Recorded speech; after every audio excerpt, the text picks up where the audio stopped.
영종중앙교회 청소년부 예배에 오신 여러분을 주님의 이름으로 환영합니다.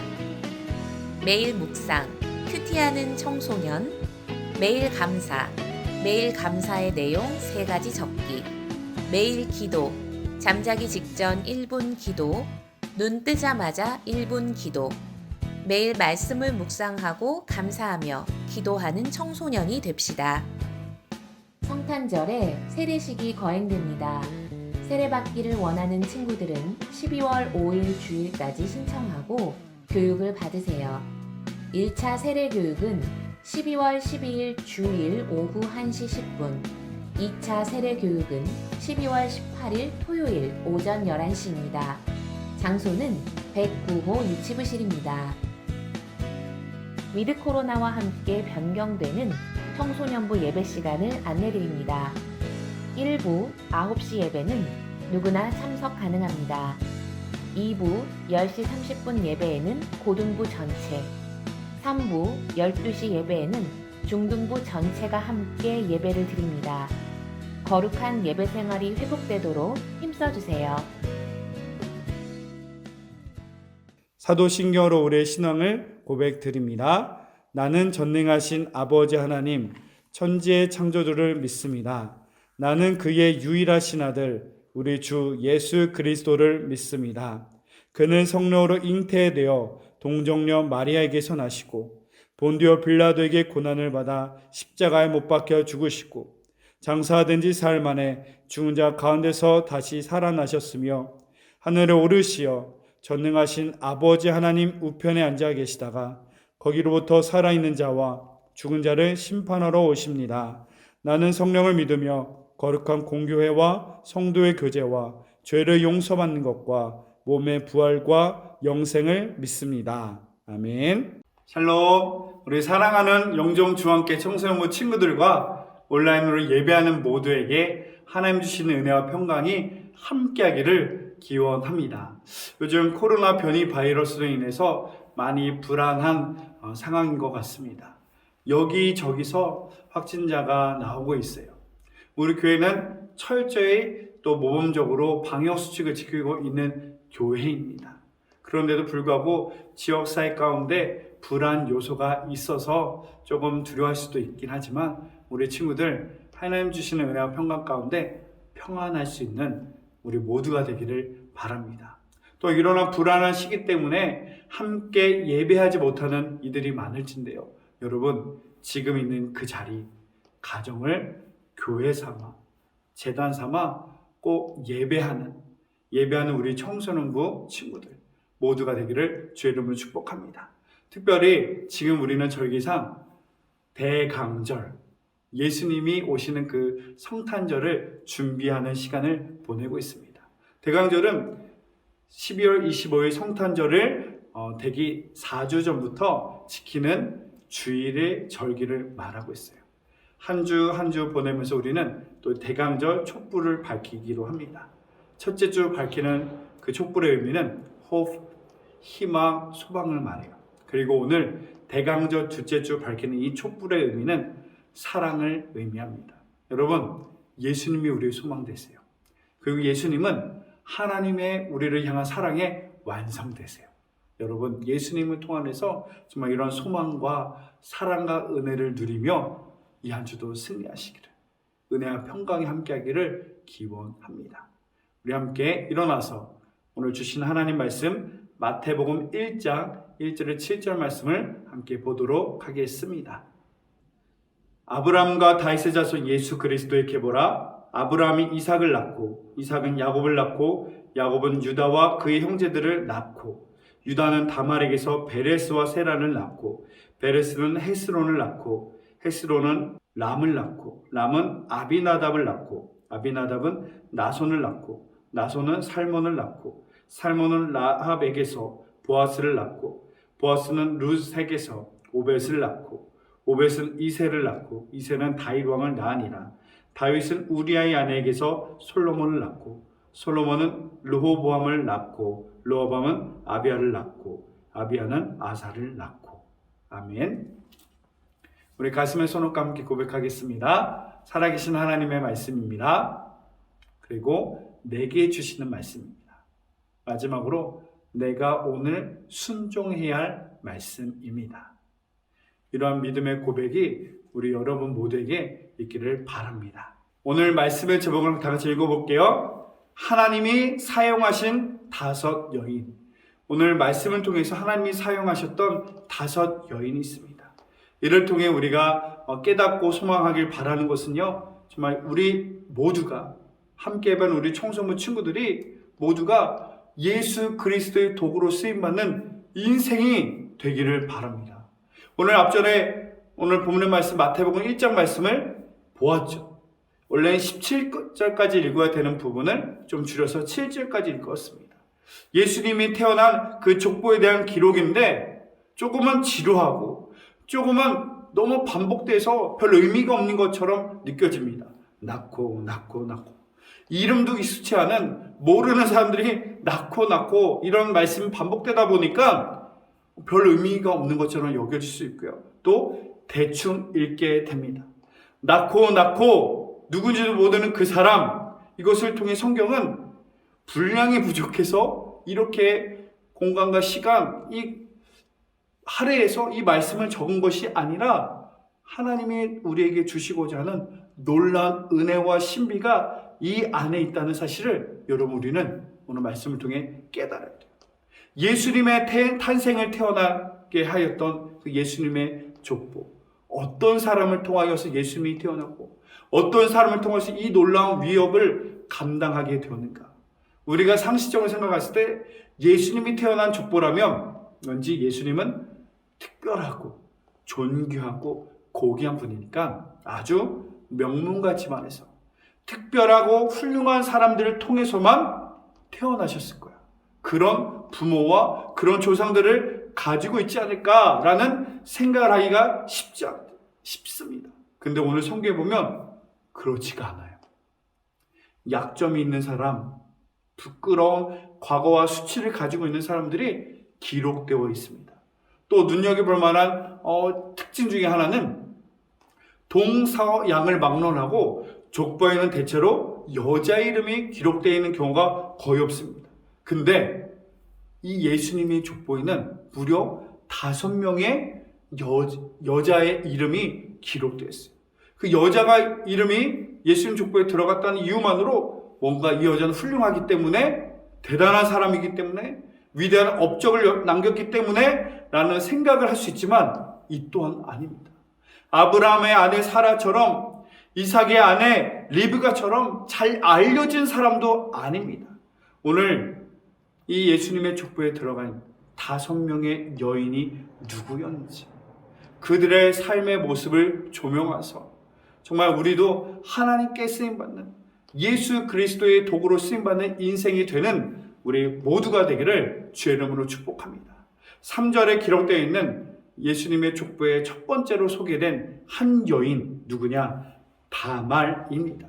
3절에 보면 유다는 다말에게서 낳고, 여기서 중요한 사실은요, 다말은 유다의 아내가 아니라는 것이죠. 유다는 다말에게서 누굴 낳았다, 이런 말인데, 유다와 다말의 관계는 남편과 아내의 관계가 아니에요. 창세기 38장에 보면 놀랍습니다. 조금은 충격적입니다. 유다와 다말의 관계는 어떤 관계냐? 시아버지와 며느리의 관계예요. 그런 관계에서 자녀가 나왔다. 얼마나 있을 수 없는 충격적인 기록이 이 안에 있는 거 아닙니까? 그 당시에는 남편을 잃게 되면 또 다른 형제가 그 여인을 아내로 삼습니다. 그 이유는 사회 안정만을 위해서요. 여자는 나가서 생계 활동을 할 수 있는, 경제 활동을 할 수 있는 그런 삶이 많이 제약되다 보니까 그 여인의 삶을, 과거의 삶을 지키고 생존하기 위해서 이런 사회 안정만적인 이런 질서가 있었습니다. 근데 첫째 남편 엘이 죽게 되고, 둘째 남편 오난이 결혼했지만 둘째 남편마저 죽게 된 거예요. 근데 그러면 세 번째 형제가 다말을 아내로 맞이해야 되는데 그 일이 계속 지체되고 지체된 거예요. 기다리다 지친 다말은 변장을 하고 시아버지인 유다와 동침을 하게 되어서 쌍둥이 베레스와 세라를 낳았는데 그들이 예수님의 조상이 되었다는 것이죠. 여러분, 이 이야기 들으면 얼마나 충격적인지 모릅니다. 부끄럽고 숨기고 싶고 감추고 싶은 그의 과거이지만 사람들은 그 과거를 숨기고 삭제하고 없애버리려고 하지만 우리 하나님은 부끄러운 수치로운 인생을 사용하셔서 하나님의 귀한 도구로 예수님의 도구로 쓰임받는 귀한 인생이 되게 하십니다. 두 번째, 성경에 예수님의 족보에서 기록된 두 번째 여인은 누구냐? 라합이죠. 라합 이름은 우리가 비교적 조금은 익숙한 것 같습니다. 5절에 보면 살몬은 라합에게서 보아스를 낳고, 라합은 누구냐? 바로 여리고생에서 기생으로 살아가던 여인입니다. 기생이 뭐냐? 자신의 몸을 파는 조금은 건전하지 못한 수치스러운 사람들에게 조롱과 지탄을 받는 삶을 살아갔던 여인입니다. 이스라엘 백성들은 이 여리고성을 정복하기 위해서 정탐꾼을 보냅니다. 그때 이 라합은 이스라엘 백성들의 정탐꾼을 받아주고 보호해주고 도와줍니다. 비록 부끄러운 일을 하며 살아가는 삶이었지만 이 라합은 이스라엘 백성들이 믿는 하나님에 대해서 알고 있었어요. 그 하나님에 대한 위대한 일을 믿고 있었어요. 바로 부끄러운 수치스러운 그 일을 가지고 있는 사람이지만, 인간적이라는 생각으로는 빼버리고 싶은 사람이지만 하나님은 그 사람조차도 빼버리지 않고 예외시키지 않고 오히려 축복의 통로가 되게 하십니다. 세 번째, 예수님의 족보에 기록된 세 번째 예는 5절에서 볼 수 있듯이 보아스는 룻에게서 오벳을 낳고, 그다음에 보아스가 결혼한 여인이 룻이라고 말한 거예요. 룻이란 여인은 어떤 사람인가 말하면 조금은 이스라엘 민족이 받아들일 수 없는 저주받은 민족의 여인이에요. 바로 모압 출신 여성입니다. 이 모압 족속은 얼마나 이스라엘 민족에게서 저주받은 부정한 민족 출신이라면은 신명기 23장 3절에 이렇게 기록되어 있어요. 암몬 사람과 모압 사람은 여호와의 총회에 들어가지 못하리니 그들에게 속한 자는 10대뿐 아니라 영원히 여호와의 총회에 들어오지 못하리라. 아멘. 암몬과 모압 사람은 여호와의 총회에 들어오지 못한다. 하나님과 상관없는 사람, 하나님이 신경 쓰지도 않는 사람, 또한 그의 자손의 자손은 정말 하나님께로 인정받지 못할 자손들이다 라고 이렇게 끔찍하게 저주를 받은 민족이 암몬과 모압 족속이라고 소개되고 있습니다. 암몬과 모압 족속은 대체 무슨 일을 했기 때문에 이렇게 저주받은 민족이 되었는가?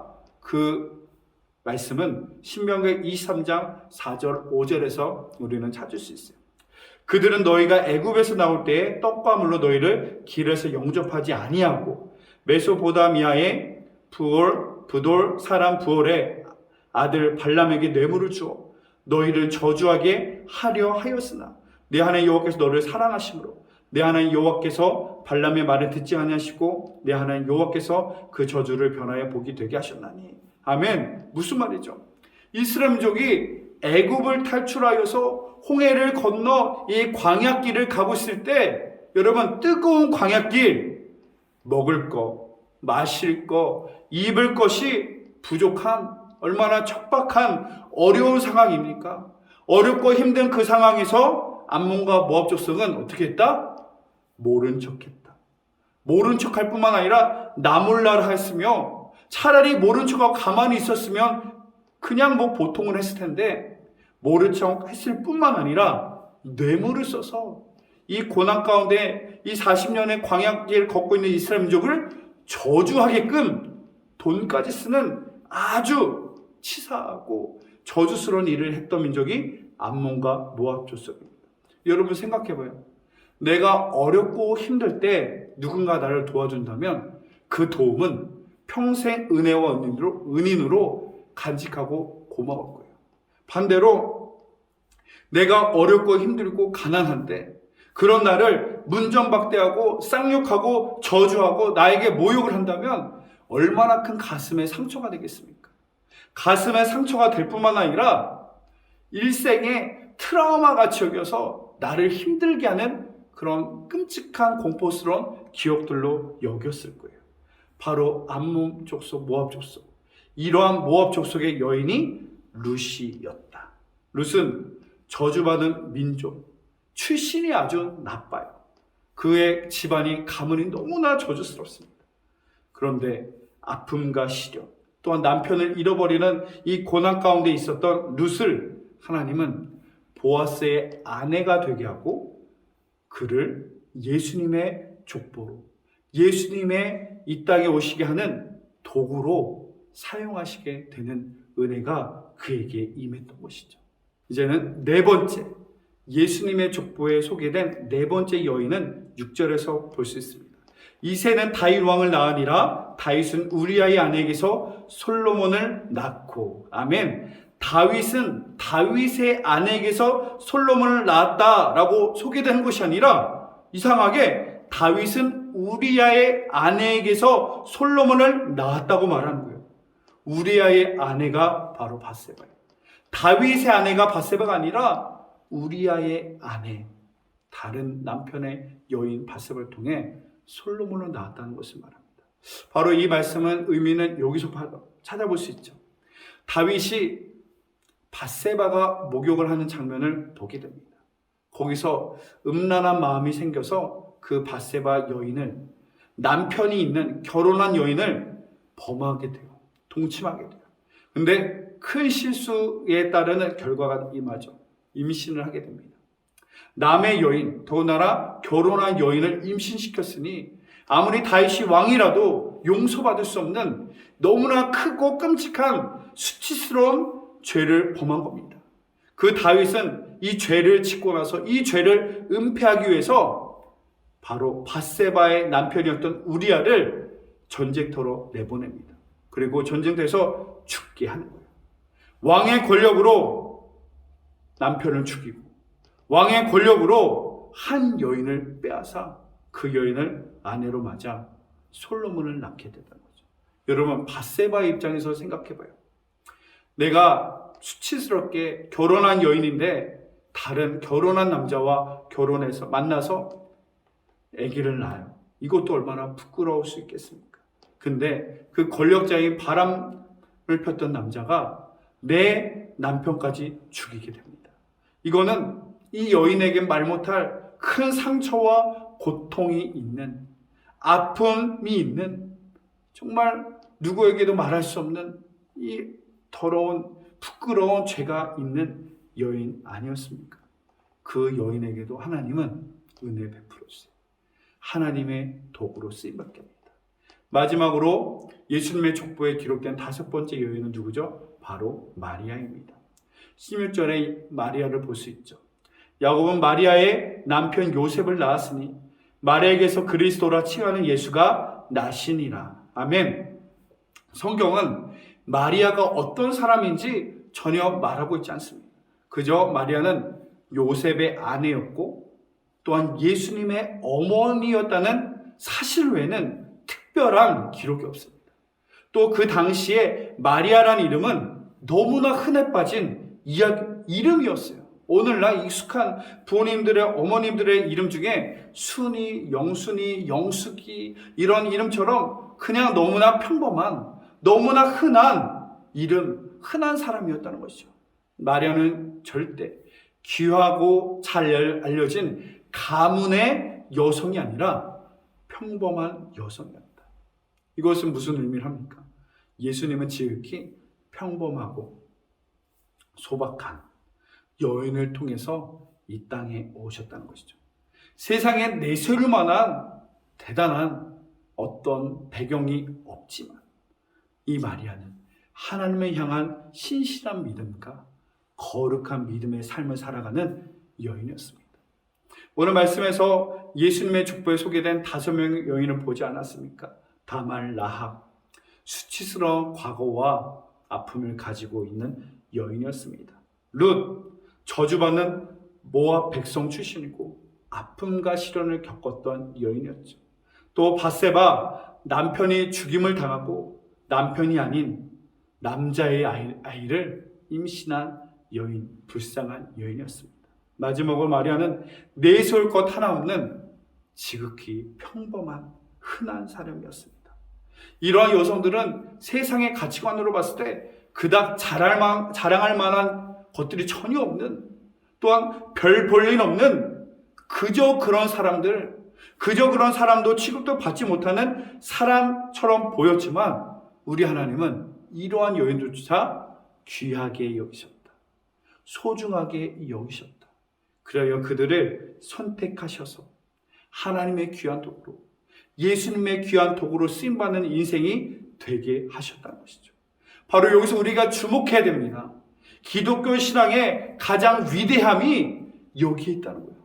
문제가 없고 거룩하고 뛰어난 사람만이 하나님의 귀한 도구와 일꾼이 되는 것이 아니라 이와 같이 부끄러움 많고 수치스러움 많고 정말 자격 없는 사람들을, 또한 별 볼일 없는 너무나 지극히 평범한 사람들을 하나님의 귀한 도구로, 예수님이 낳게 되는 귀한 도구로, 축복의 통로로 사용하신다는 놀라운 신비가 이 안에 있다는 것이죠.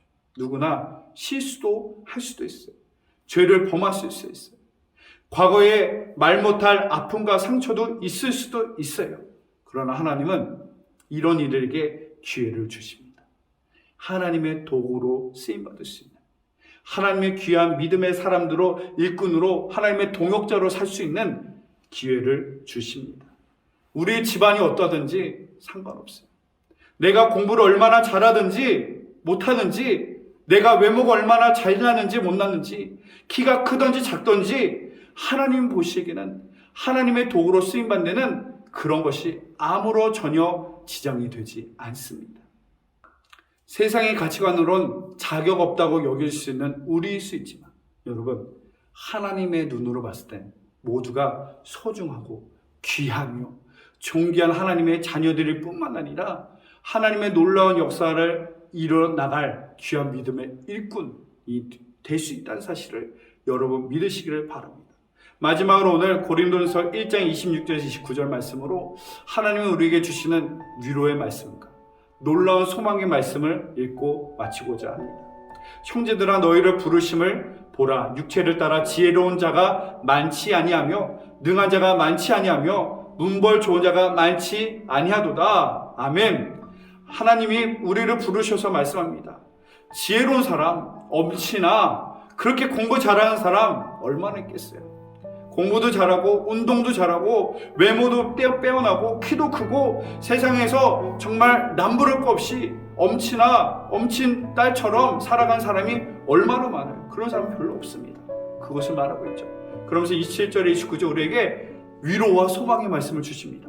그러나 하나님께서 세상에 미련한 것들을 택하사 지혜 있는 자들을 부끄럽게 하시고 세상에 약한 것들을 택하사 강한 것들을 부끄럽게 하려 하시니 하나님께 세상의 천한 것들과 멸시받는 것들과 없는 것들을 택하사 있는 것들을 폐하려 하시나니 이는 아무 육체도 하나님 앞에서 자랑하지 못하게 하려 하십니다. 아멘.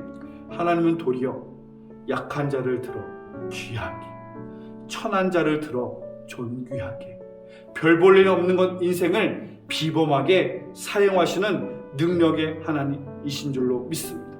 여러분, 우리의 집안, 내 능력, 내 똑똑함, 내 학벌이 별 볼 일 없어 보여도 세상에 갖추고 봤을 때 그냥 평범하게 보일 수 있고 정말 우리 안에 말 못할 수치고 아픔, 어려움이 있을지라도 여러분 그것은 문제되지 않아요. 하나님이 사용하시면 됩니다.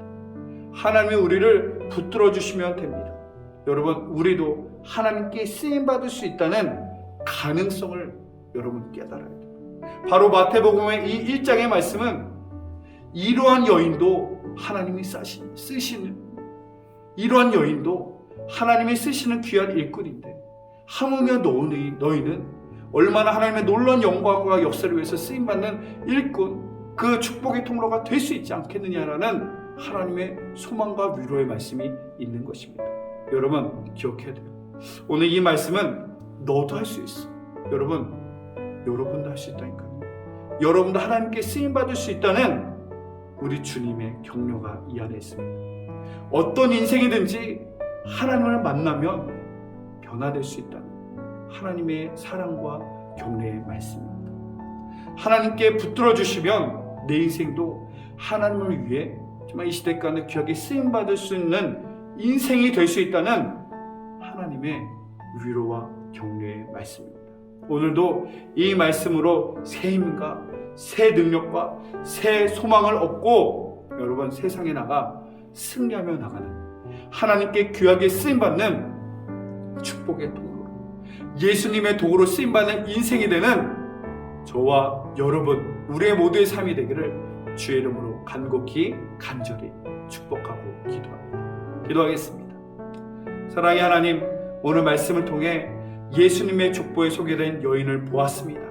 이 여인들 하나같이 자격이 없고 수치스럽고 문제가 많은 여인들이었지만 하나님의 귀한 믿음의 일꾼들로 하나님의 귀한 축복의 통로로 쓰임받음을 보게 됩니다. 우리의 삶도 이러하게 하나님께 쓰임받는 복된 믿음의 삶이 되게 하여 주옵소서. 말 못할 어려움과 아픔과 수치가 있을지라도 평범하기 그지없는 우리의 삶일지라도 하나님이 사용하시면 될 수 있습니다. 하나님이 사용하시면 놀랍게 쓰임받는 인생이 될 수 있음을 믿고 그 하나님을 믿고 의지하며 나가는 믿음의 주인공만 되게 하여 주옵소서. 이제는 우리 주 예수 그리스도의 은혜와 하나님 아버지의 크고 놀라신 사랑과 성령님의 위로 감동 역사하심이 이제는 예수님의 도구로 쓰임받는 인생이 되기 원하는 이 무리들 위해 지금부터 영원히 함께 하시기를 간절히 축원하옵나이다. 아멘.